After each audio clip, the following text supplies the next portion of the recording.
Alhamdulillah, jazakumullah khairan.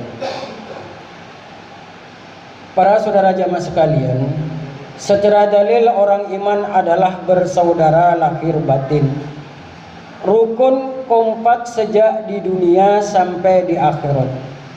Bahkan sejak awal kejadian mereka ketika masih di dalam arwah, mereka ini telah saling mengenal dan berkelompok dengan sesama jenisnya, sehingga sampai pada kehidupan dunia pun mereka tetap mempunyai naluri ruhuniyah untuk bisa hidup bergaul rukun kompak dengan sesama, sebagaimana sabda Rasulullah SAW di dalam hadis riwayat Muslim, al-arwahu junudun mujannada fama ta'arafa minha talafa wa ma tanakara minha latafa.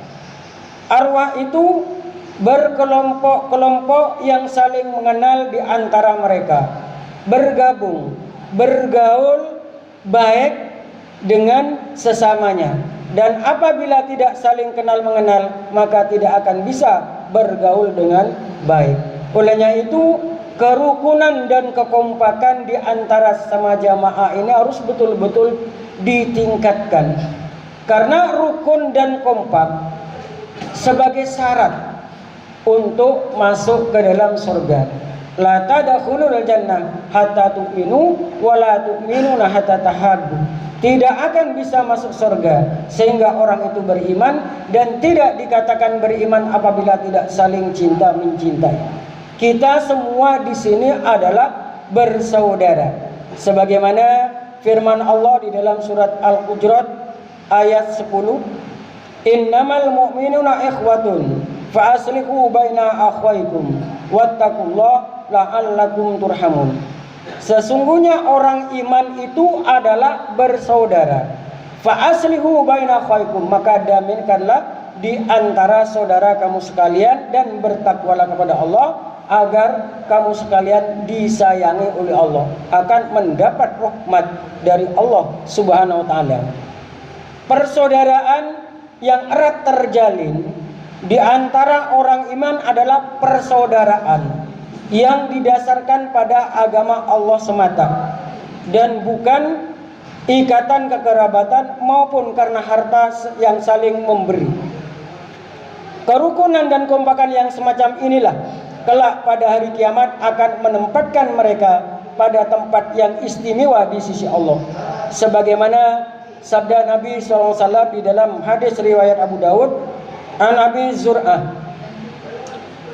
bin Amr bin Jarir anna Umar bin Khattab radhiyallahu qala qala Nabi sallallahu alaihi wasallam inna min ibadillahi la unasam mahum bil anbiya wala suhada yabituhumul anbiya was suhada yaumal qiyamah bimakanahim min Allah taala.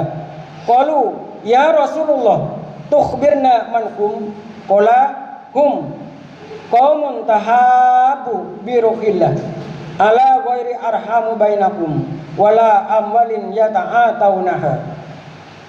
Dari Abi Sur'ah bahwasanya Umar bin Khattab berkata, Rasulullah SAW bersabda, inna min ibadillah la unasan, sungguhnya nanti ada hamba Allah dari manusia, makum biambiya wala suhada, mereka itu bukan para nabi dan bukan para suhada, namun yakbituhumul anbiya was suhada yaumal qiyamati bimakanihim min Allah taala.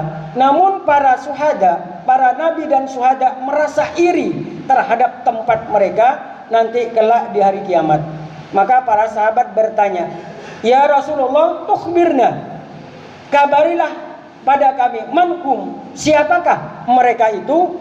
Maka Rasulullah menjawab, qala hum qaumun tahabu biruhillah. Jadi mereka itu adalah suatu kaum yang saling cinta dengan agama Allah.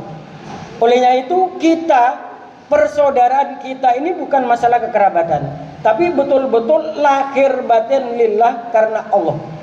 Olehnya itu memahami hadis tersebut yang berhubungan dengan masalah iman ditambah dengan ayat-ayat Al-Quran, maka para ahli hadis merinci bahwa keimanan itu ada yang berkaitan dengan perkara hati, ada yang berkaitan dengan lisan, dan ada yang berkaitan dengan anggota badan.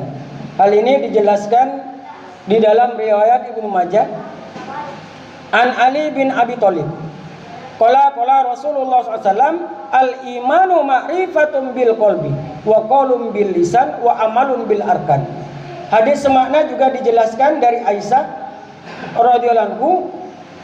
Qala Rasulullah SAW, al-imanu billah wal iqraru bil lisan wa tasdiqi bil qalbi wa amalun bil arkan. Sementara di dalam riwayat Muslim dari Abi Hurairah, al-imanu billah tasdiqi bil qalbi wa iqrarun bil lisan wa amalun bil arkan. Jadi